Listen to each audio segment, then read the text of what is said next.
ছাদ বাগানের জন্য অনেক বড় একটা পদক্ষেপ আজকে নিয়ে নিলাম। আমার যে গোলাপ গাছটা ছিল সেটা একটা বস্তায় বসানো ছিল। যবে থেকে গোলাপ গাছটা বসিয়েছি তবে থেকে কিন্তু সেই বস্তাতেই ছিল। তবে আজকে সিদ্ধান্ত নিয়েছি সেই বস্তা থেকে বার করে গোলাপ গাছটাতে কিছু একটাতে রিপোর্টিং করব।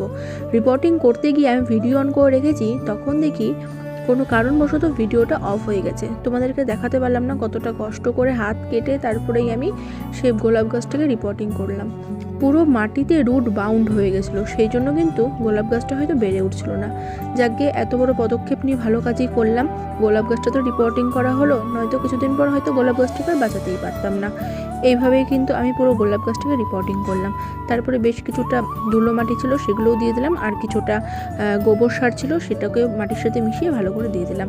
ভিডিওটা আজকে এই পর্যন্ত থাকলো। ভিডিওটা ভালো লাগলে চ্যানেলটা সাবস্ক্রাইব করে দিও, ছোট্ট একটা লাইক করে দিও, আর হ্যাঁ, কমেন্ট করতে কিন্তু একদম ভুলো না। দেখা হচ্ছে আবার নতুন কোনো ভিডিওর সাথে। ততক্ষণ তোমরা ভিডিওটা দেখো কতটা কষ্ট করে আমি গোলাপ গাছটাকে রিপোর্টিং করেছি। মেন ভিডিওটা তো তোমাদের দেখানোই হলো না আমার ভুলের কারণে।